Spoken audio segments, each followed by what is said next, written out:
Bonjour à tous, on se retrouve pour une nouvelle position de milieu de partie, position de combinaison, pas très compliquée aujourd'hui, mais ce qui est intéressant ici c'est que c'est une combinaison, le thème peut être retrouvé en partie assez souvent, hein, avec le thème, le fameux thème de l'attaque à la découverte ici, bien sûr, vous allez voir tout de suite en quoi ça consiste, avec les pièces non protégées, bien entendu.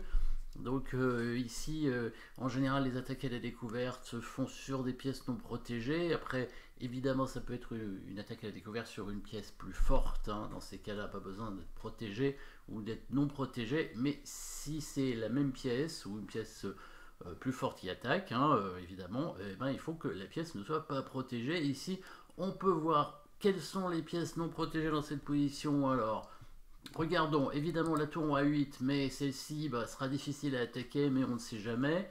En tout cas, probablement c'est pas elle. La dame, évidemment, n'est pas protégée, ce qui n'a pas d'importance en général, sauf si jamais elle est attaquée par l'autre dame. Et on s'aperçoit bien évidemment que la dame blanche est sur la même diagonale, donc possibilité d'attaque à la découverte. Est-ce que vous voyez une autre pièce non protégée dans cette position? Et oui, il y en a une autre. Il y en a une autre dans cette position, pièce non protégée. Chez les noirs, ça veut aussi dire une pièce qui est protégée une seule fois, mais qui est déjà attaquée une fois. Et c'est comme si elle n'était pas protégée. Et on remarquera évidemment le cavalier en F6 qui est attaqué par le fou G5 et qui n'est protégé que par le fou G7. Donc le cavalier en F6 n'est pas protégé. Ça revient au même, 1 contre 1 ou 0 contre 0. Ça fait la même chose. Du coup, évidemment, vous avez probablement trouvé la combinaison qui permettra de gagner une pièce grâce à l'attaque à la découverte. Alors attention, évidemment, il va y avoir une petite complication, hein, sinon c'est trop facile, hein, faut pas exagérer. Puisqu'il va y avoir une attraction avec l'attaque double et puis l'attaque à la découverte, évidemment. Donc, première chose, pour que la pièce ne soit pas protégée, on va prendre le cavalier, comme ça le fou n'est pas protégé, hein, là il est défendu 0 fois. Après, si on met le cavalier en D5 tout de suite, dans l'idée on fait l'attaque à la découverte et on attaque le fou en faisant échec, et ben la dame va revenir bien évidemment défendre le fou. Et là on gagne rien. Hein, ça fait que des échanges, puisque si on prend le fou avec le cavalier, il va reprendre avec la dame, et du coup c'est égalité, hein, on a échangé un fou et un cavalier. Donc il faut faire une petite attraction évidemment pour que la dame ne puisse pas revenir protéger le fou. Donc vous l'avez trouvé, hein, bien sûr. Voilà, la petite attaque double, la petite fourchette qui oblige du coup la dame à prendre le pion. On avance le pion en B4. La dame est obligée de prendre, sinon le cavalier en C5 est perdu évidemment. Et maintenant seulement on va mettre le cavalier en D5, l'attaque est la découverte. La dame en B4 n'est toujours pas protégée.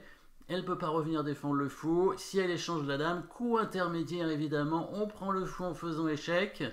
Et après seulement on récupère la dame avec le cavalier. Si jamais le roi attaque le cavalier, évidemment on prendra aussi la tour sur échec. Donc on voit ici les coups intermédiaires, hein, donc d'abord destruction de la défense si on veut, ou bien attraction du fou comme on veut. Attraction ici de la dame pour créer donc cette attaque à la découverte en jouant sur l'attaque double, bien évidemment. Ici, l'attaque à la découverte, elle est là. En même temps, il y a une attaque double. Et ensuite, le coup intermédiaire, hein, si jamais... ça, c'est le coup intermédiaire. Si jamais il met son roi là, on a un autre coup intermédiaire, évidemment, avec cavalier prend tour qui fait échec. Hein. Alors, la tour n'aurait pas été là, hein, elle aurait été en F8. Évidemment, on ne gagnait rien avec les blancs. Hein. Tout ce qu'on pouvait éventuellement faire, c'était mettre le cavalier en H5 pour forcer le pion à prendre, peut-être, et à détruire la structure. Mais on n'aurait pas gagné de matériel. Mais bon, là, les pièces sont placées exactement comme il faut. Donc, évidemment...